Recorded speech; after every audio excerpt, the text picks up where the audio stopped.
Welcome to the Work Trends Podcast, brought to you by Talent Culture. I'm your host, Megan M. Bureau. Each episode, I interview really smart people who are reimagining the world of work. Be sure to stay current with all of our insightful podcasts by visiting our page at Talent Culture Work Trends on Apple Podcast or Spotify. And of course, you can listen at talentculture.com on the podcast page. Hello, and welcome to the Talent Culture Work Trends Podcast, sponsored by FAMA. I'm your host, Megan M. Bureau, and today we are discussing how today's multi-generational workforce is more active online than ever, and why organizations need a proactive approach to online behavior. From political commentary and substance use to discriminatory language, having a thoughtful, consistent process in place can help you mitigate risk and make informed hiring decisions before issues escalate. But before we begin today's podcast, I've got some homework for you. I want you to ask yourself these two questions. Are you currently reviewing online behavior as part of your background screening process? And number two, what examples have you seen in the media that reinforce the need for proactive monitoring? We are so happy to be joined by Ben Monis, founder and CEO of FAMA. Welcome back to the podcast, Ben. It's always a joy to be with you and hear your smart insights. Thank you, Megan. Great to be back. Can you still say Happy New Year in February? Can you do that? I don't know. You can. Okay. Well, Happy New Year. Well, great to be back. You know what? I thought I was the only one wishing people Happy New Year, Ben. No, we have the opportunity to start fresh here with FAMA. And guess what, Work Trends community? We've got some news for you. For those of you unfamiliar with FAMA's in-depth research on misconduct, what should organizational leaders, recruiters, and hiring professionals know right now, Ben? There is so much going on.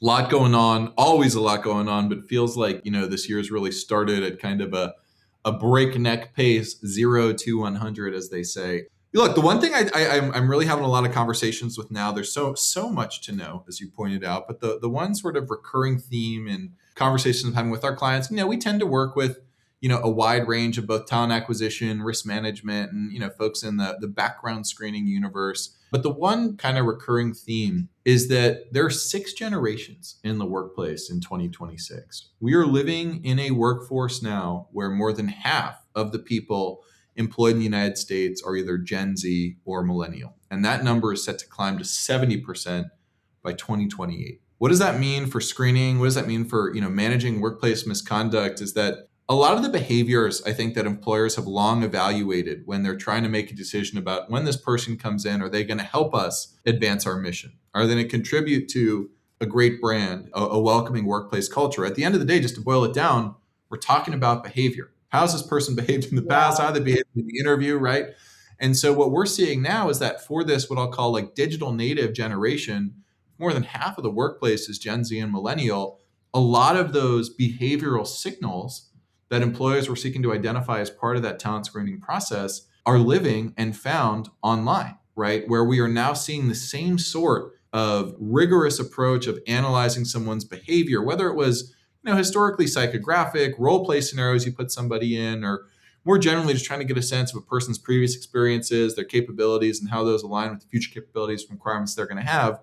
Those same sorts of signals for doing real deep behavioral analysis we're seeing are now appearing online, and FAMA helps companies find those signals. So that's been kind of the simplicity of this year, which has been cool. We used to have to explain what we did in this complex way of who you are online and how that translates into, the workplace and signals appearing on the internet that could eventually, lead an employer to make a decision based on who you hire. But then we kind of boiled it down. We're like, wait, if the whole workforce today is Gen Z and millennial, and those are people who, like myself, as a late stage millennial, as I like to call myself. You went there. See that, Ben? We didn't even have to ask you that question. One of us. That's me, right? So I'm a proud millennial, and look, I got my Facebook account in 2004 when you had to have a .edu email address to get one, right? And so, we're kind of at this beginning of the the kind of wave, if you will, where those sorts of behaviors that employers have long sought to identify for the majority of the workforce for the first time, those signals are predominantly appearing online rather than offline. So, that kind of unlock is the one thing I'd encourage listeners to kind of take a look at. Like, what's your workforce look like? And are you evolving the way that you screen talent to reflect those demographic changes that are underway? Yeah, because if you're not, it gets kind of embarrassing, right? Because we are online.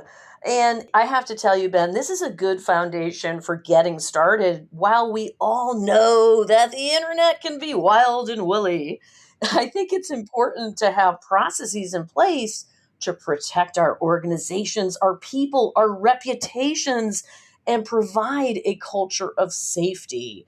So, having said all that, how is the six, and I just said six, everybody, put your seatbelts on, sixth generation workforce shaping how we should update our screening approach? Well, look, I think you bring up a great point, and the only, and not even pushback, but just a way to tweak the statement you just made is like, employers already have these I policies in know. place, right? Like, we're not talking about asking employers to do anything different in the methodology or in the why or in the purpose, right? But we're talking about changing the practice itself and evolving the method to a degree that supports kind of the why historically, right? Which is essentially to say, like, again, are we evolving how we screen to reflect the demographic changes that we're seeing? Because to your point, things are evolving quickly, right? In the marketplace that we're in, we've seen a range of different things that have happened over the past year, right? I think we saw the very unfortunate the murder of Charlie Kirk, and a lot of people on both sides who were talking very negatively about Mhm. the person's murder and that blowback on employers. We saw that last year. That was kind of the big seminal event in our space of real employer risk. But the broader implications outside of these kind of temporal events,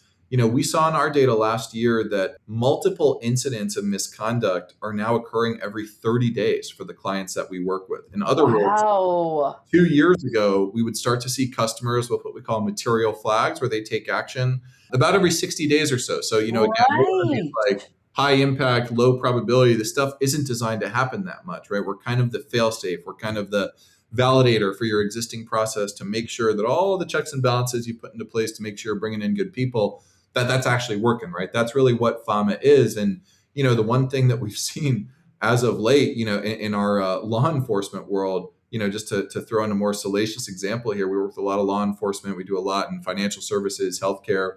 But there was police officers making OnlyFans videos while on duty. You had healthcare workers who were recording patients while they were passed out, right? These are things Whoa. are all happening online. This type of misconduct that's out there that I think employers can ill afford to fly blind to. But obviously, I think that I'm the founder and CEO of the company that sells that product. So of course I'm going to say something like that. But at the end of the day, this is one of these things where I don't think employers are having to change their why.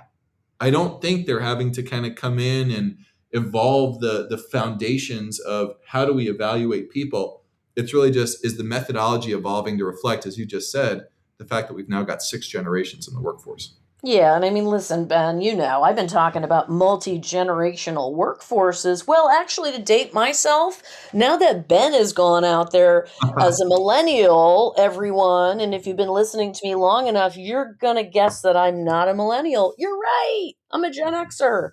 So we have to step back and remember that we have friends, we have colleagues, we have family who weren't even alive when we were navigating the first days of Instagram, YouTube, or any other platform out there that, frankly, is, if you've been listening to me, I've been playing on a while too. Totally. But, and again, we don't want to date ourselves because that's not what matters here, everybody.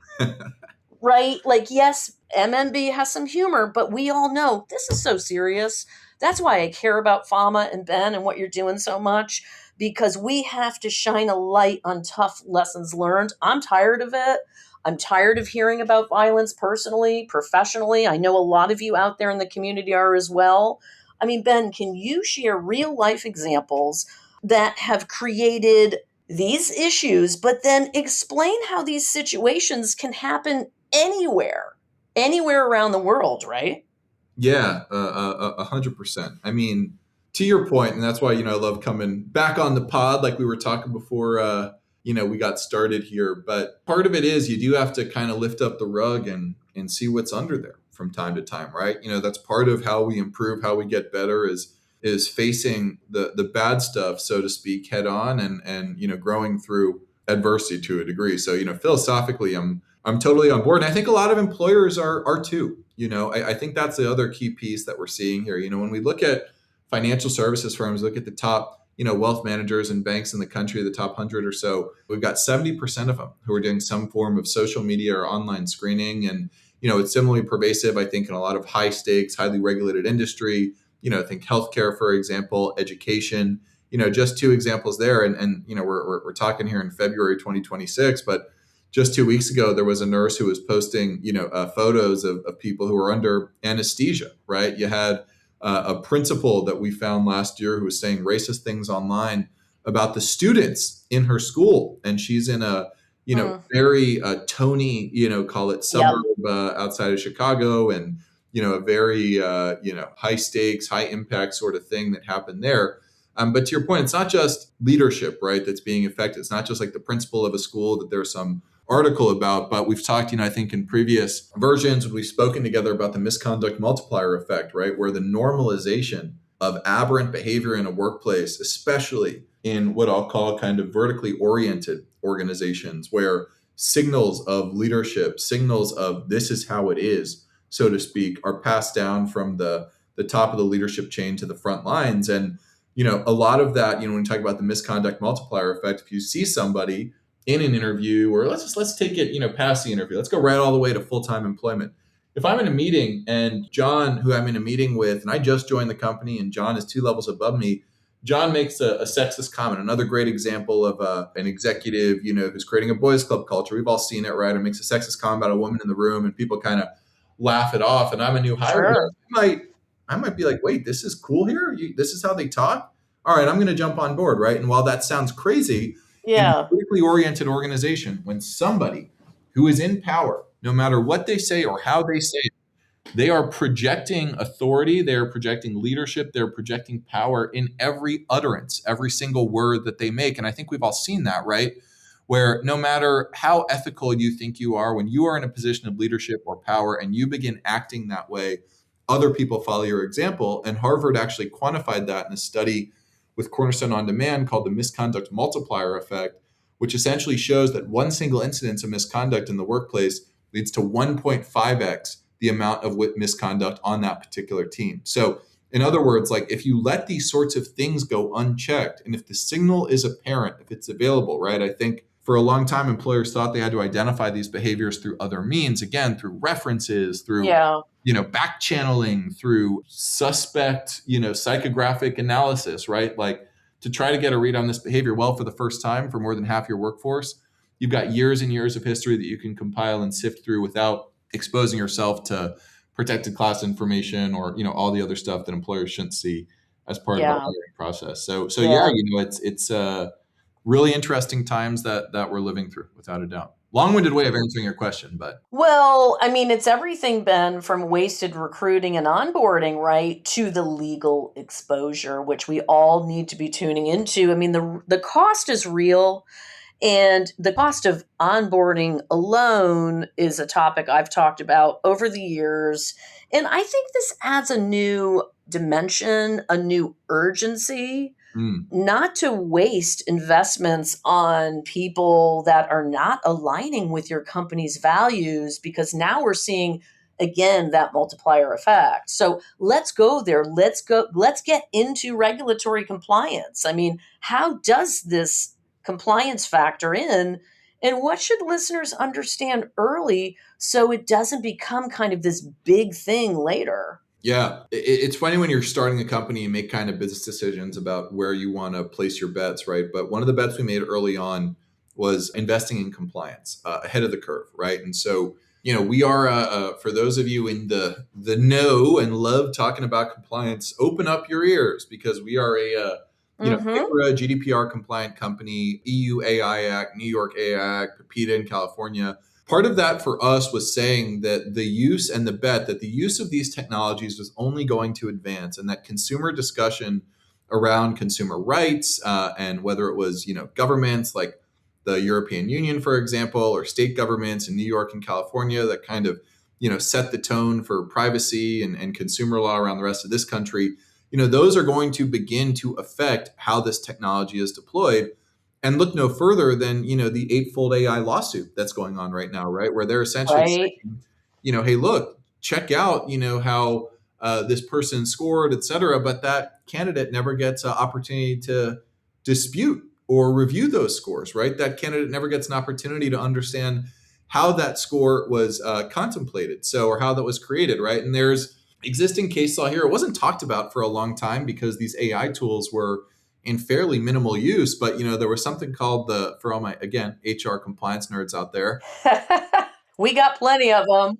Hey Ben, we're here. We're listening. All right, good. Yeah, because that is me. There's something called the guidelines, which my fellow nerds out there know is called the Uniform Guidelines for Employment Selection Procedures. It's called UJESP. But essentially what it is that it defined a framework of explainability, right? Very early on around how these tools could be used. If you are going to use a score on a person, you have to be explicitly able to explain how that score was created and the facts, that go into it. And I say facts for a reason, because what you're seeing a lot of now are these black box AI tools that are scoring candidates, deciding who gets an interview, who doesn't, based on questionable training data sources and all that. So a lot of the investments we made early were like, this is a FICRA compliant company. This is a GDPR compliant company. We got the notice on GDPR in 2016, right when we were getting started. And luckily, by the time it came into effect in 2018, we had built a technology stack that essentially allowed us to offer consumers the right to be forgotten, to request a copy of their report, a framing that focused on job relevant or business purpose relevant information. But I think the simplest advice I can give to users of these technologies out there are you have to be able to draw a straight line between the thing that you are using and the business impact that, gone unchecked, that tool is helping you identify risk. In other words, like in our world of social media and online screening, we have to be explicit. Like the reason that we are flagging this post is because John said something, to use a good example, misogynist, right? You have women who work at your company, and this person is not going to be able to work at your company effectively if they think less of women because of, Right. their gender, right? And so, that sounds silly that, wow, we really have to validate that. We really have to kind of say why someone saying something sexist is important. But the short answer is yes. And you have to be able to draw a straight line between the insight and tool you use and business impact. And if you can't do that today, or the vendor that you're talking to can't explain how their tools impact a business, and to do it in a way that's not just trust us, but show me the data, show me the insight, show me the algorithm, then, that's a technology question you should ask yourself. Because if you're a big enterprise, especially, you got a lot of risk across all the people that you've evaluated. Oh my God. Oh my goodness. Understatement of the century, Ben. Seriously. I mean, this gets to the heart of not just following the rules, but understanding what they really are. And listeners, I hear from you all the time the importance of compliance. And I think Ben is making some very good points worth noting today. So you're going to have some homework from me, okay? You're used to this. So there you go.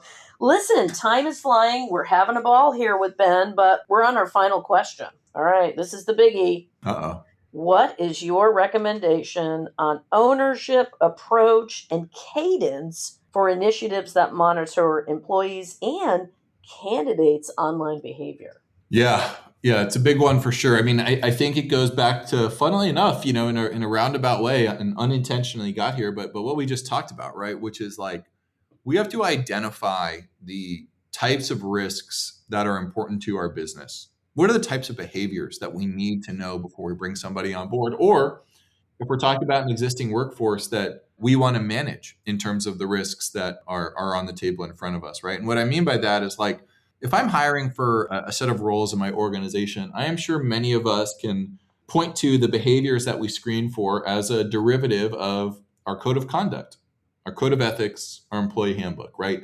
The sorts of things that say this is the guidance for how we behave and how we treat each other.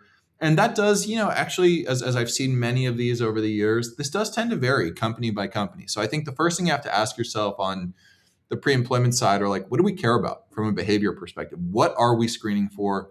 What matters to us when it comes to behavior and risk for people that we're hiring? Same question for your existing workforce, right? We're not talking about, in any of these cases, really, if someone in the US election voted for Trump or Harris. We're not talking about what your stance on, illegal immigration is. We're not talking about all these touchy subjects that you don't bring up at Thanksgiving, you don't bring up in front of your in-laws for a reason, right? Because they don't come up at work and they shouldn't come up at work. But when I'm looking at my existing workforce, I might be looking at people who are leaking confidential information about my business. Believe it or not, in financial services, guidance was just released in December that in the UK, non-financial misconduct that happens online between employees, harassment or violent threats, for example, that could have a negative impact on that person's ability to do their job or remain fit, in all capital letters, that's an acronym, under the FCA, which is their version of the SEC and FINRA, is going to include what happens online between employers or employees, right? And so what that means is that employers in that sector in the UK are going to have to screen for harassment and fraud and violence to be compliant as it appears online, right? And so it all starts with you of determining exactly what you want to flag for. That's the starting point. And what are the behaviors and risks to your business? I wouldn't even think about, well, what about on social media? What should I? No, don't even go there. What are the behaviors you care about? What are the risks that are important to you to manage in this broader context of people risk management? And then, let the technology figure itself out from there. But start with the why, start with the what, and then let the how follow there. Once again, Ben, you have provided our community with some real actionable strategies.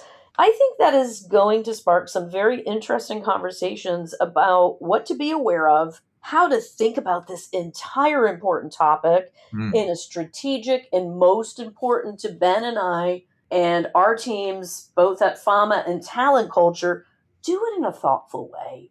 Do it in a way where your buyer, your audience, your community knows you care. That's why we're here. That's why we're in HR. That's why we're developing these great products, to make sure that that empathy that I know so many of you have in the audience is extended to every single thing you touch. So, Ben, you're the best. Thank you for stopping by. Of course. Thanks for having me, Megan. And hope you have a great rest of your Feb, and we'll talk again soon. Ben, it is always a joy to speak with you and learn from FAMA's research. Thank you so much for everything you shared with us today. I mean, not only was it engaging, it's so important. So here are a few of my key takeaways. Number one, online misconduct is a measurable risk area that impacts hiring, retention, culture, and brand reputation. It's impossible to simply look the other way. Number two, proactive monitoring is not just surveillance. It's about protecting people, protecting culture, and protecting long-term organizational investment. And number three, be prepared. Understand not only compliance, but your own organizational guidelines for what's acceptable and what is not. We collectively strive for positive, healthy, productive workplace cultures, and online behavior undoubtedly plays a role. We look forward to the new State of Misconduct report. I can't wait to dive into it. And as always, thanks for listening to the Work Trends Podcast, the place to find meaningful connections about and at work. If you love what we do here, do me a favor. Share it, would you? With your friends, your family. Hey, share with your neighbors. Or send us a question on the socials using the hashtag WorkTrends. Thank you so much. See you soon. Thanks for joining us for today's conversation. I hope you enjoyed it as much as I did. I love learning something new in each and every episode. Just a reminder that you can listen to all of the Work Trends podcast on Spotify, Apple Podcast, and the podcast page at talentculture.com or your favorite podcast platform. Be sure to subscribe so you can listen on the go and stay up to date on all the latest news you want to hear. I look forward to catching up with y'all next time, and I hope today's information made you wiser, happier, more informed, and most importantly, thinking of how you can use it to improve the quality of your career, your life, and your world of work.